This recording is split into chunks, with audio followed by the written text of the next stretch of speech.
And we're live again. Reverend Derek here with the Love is Greater Than Fear Spiritual Center.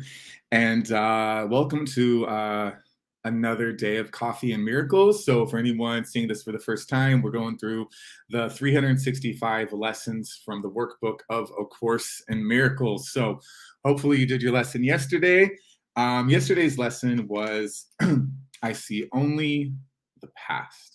Right. And this was a pivotal moment in these lessons so far, because I see only the past is the reason why nothing we see means anything, because everything that we're looking at through a filter of the past. And while we're looking through a filter of the past, we cannot see what is actually happening in the present moment. This is why our thoughts mean nothing. This is why the things we look at mean nothing. This is why our thinking just in general is inaccurate. So we're going to move on to lesson 8 today. The mantra for today is, my mind is preoccupied with past thoughts. This idea is, of course, the reason why you see only the past. No one really sees anything. He sees only his thoughts projected outward. The mind's preoccupation with the past is the cause of the misconception about time from which your seeing suffers. Your mind cannot grasp the present, which is the only time there is. It therefore cannot understand time and cannot, in fact, understand anything. The one wholly true thought one can hold about the past is that it is not here. To think about it at all is therefore to think about illusions. Very few have realized that it is what is actually entailed in picturing the past when anticipating the future. The mind is actually blank when it does this because it is not really thinking about anything. The purpose of the exercises for today is to begin to train your mind to recognize when it is not really thinking at all. While thoughtless ideas preoccupy your mind, the truth is blocked. Recognizing that your mind has been merely blank rather than believing that it is filled with real ideas is the first step to opening the way to vision.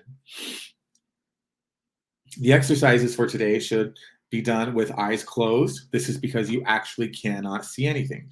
And it is easier to recognize that no matter how vividly you may picture a thought, you are not seeing anything. With as little investment as possible, search your mind for the usual minute or so, merely noting the thoughts you find there. Name each one by central figure or theme it contains and pass on to the next. Introduce the practice period by saying, I seem to be thinking about blank. Then name each of your thoughts specifically. For example, I seem to be thinking about the name of a person, about the name of an object, about the name of an emotion, and so on, concluding at the end of the mind searching period with, but my mind is preoccupied with past thoughts.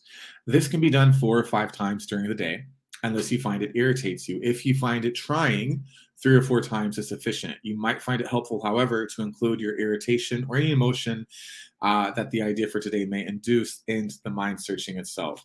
So here's what an exercise for today could look like. I seem to be thinking about work.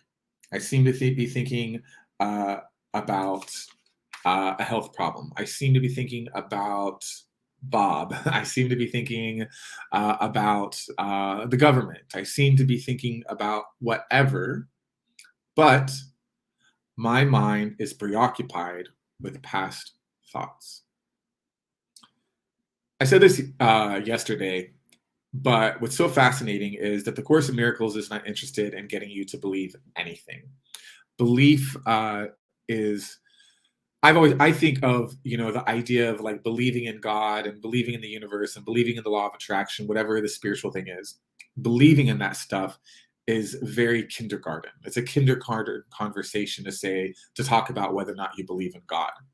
The advanced conversation and the conversation we want to talk about is, are we experiencing God? Are we taking spiritual tools, meditations, prayers, psychological mind training like the Course, applying it to our lives and having an experience? All the belief in God is meaningless if you're not experiencing some inner awakening, some love, some transformation in your life. So this really isn't even about belief. It's just about For example, it's kind of like working out. When you think about working out, like, can you imagine if someone was like, well, I just don't believe in working out. I don't believe that working out yields results. I don't believe that working out is beneficial. I don't believe in the gym. Imagine someone saying that to you and how ridiculous that would sound, right? Because it doesn't matter if you believe in the gym. It doesn't matter if you believe in weights. It doesn't matter if you believe in gravity. It doesn't matter. What matters is that you go to the gym and you lift your weights. And if you lift your weights enough times over enough days and weeks and months, you will experience a transformation in your body. It is the same thing with spirituality. It does not matter what you believe in. It doesn't matter if you believe in reincarnation, doesn't matter if you believe in God, doesn't matter if you believe in Jesus. What matters is that you are taking some spiritual path. And for us, that is A Course in Miracles, taking A Course in Miracles, applying these exercises to our life. Being in a situation today where you're thinking obsessively about someone that's bothering you and reminding yourself, I seem to be thinking about so and so, but my mind is preoccupied with past thoughts. And allowing that to sink in, deepen in, and awaken something within you. I promise you that as you do this 3 or 4 times today, you're going to see, if you didn't yesterday, just how obsessed with the past that you are. I have a friend of mine who does not study the Course in Miracles, and I was sharing with her about yesterday's lesson about I see only the past. And the idea that because I see only the past, that means when I'm looking at her, when I'm looking at anyone, I just see my past connections with that person, my past thoughts, my past emotions, my past experiences, whatever it might be. And so I don't really see it all. And she said to me, that is exactly my problem, Derek. That is exactly my problem. I'm either seeing the past or I'm trying to see the future. It's a problem and it stresses me out, and it will continue to do so. But fortunately, you and I are doing these exercises. And as we do these exercises, step by step, day by day, we're going to undo the inertia, the momentum of this thought system rooted in fear. And we're going to, over these next 12 months, not discover a thought system of love, but uncover our natural thinking, which is the thoughts of God, i.e., the thoughts of love. I will see you again tomorrow morning for another Coffee and Miracles. I hope you have a wonderful day.